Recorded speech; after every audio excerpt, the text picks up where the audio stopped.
Today's topics are specific phobias. What are specific phobias? Many of us have a fear of one thing or another, whether it be fear of heights, the dark, or spiders. What constitutes a phobia, and how does it differ from regular fears? Specific phobias must be irrational fears.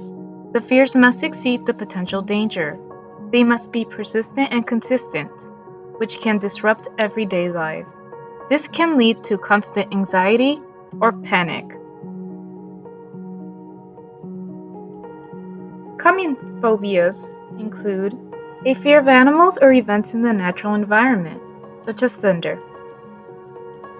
More uncommon phobias, sometimes more problematic phobias, include agoraphobia, which hinders a person from being in large crowds, and social phobias, where a person fears social interactions.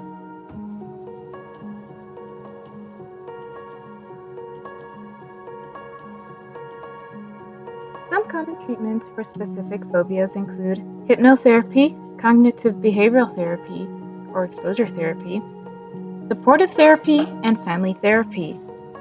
In hypnotherapy, psychologists put patients into a deeply relaxed state.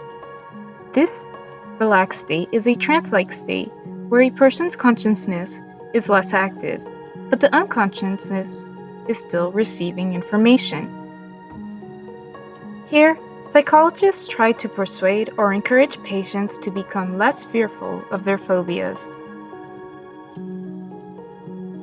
In exposure therapy, specifically in vivo exposure therapy, the focus is on desensitizing patients on their phobias by slowly exposing them to related stimuli.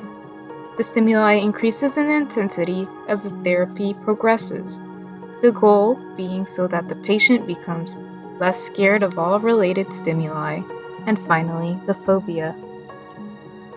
Supportive and family therapy are important so that the patient does not feel isolated, ashamed, and misunderstood while dealing with their phobias.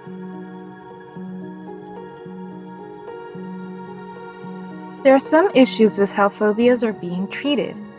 Hypnotherapy or cognitive hypnotherapy lack research studies that show their efficacy in treating phobias. Proper control groups and sample sizes are also lacking. In vivo exposure therapy for specific phobias faces reluctance of patients being exposed to their phobias and significant dropout rates. Without participation in these therapies, family and supportive therapies do nothing.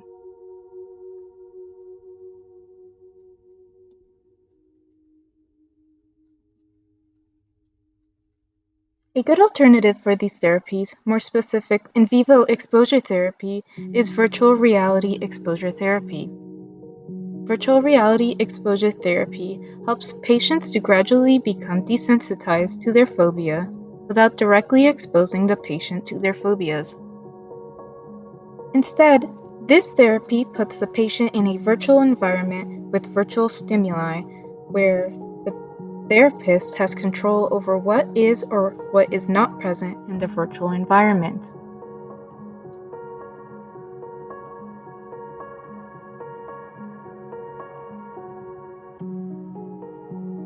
Virtual reality exposure therapy.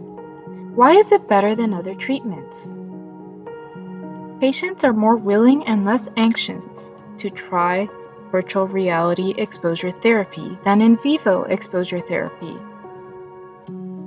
This may be because they know they will not be directly exposed to their phobias.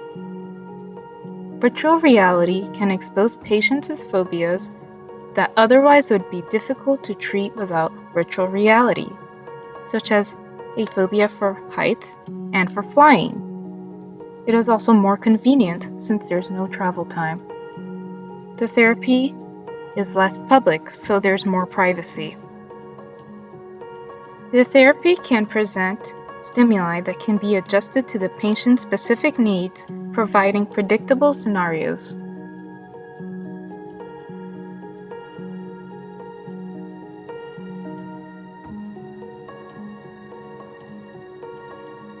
Here are the sources used for this presentation.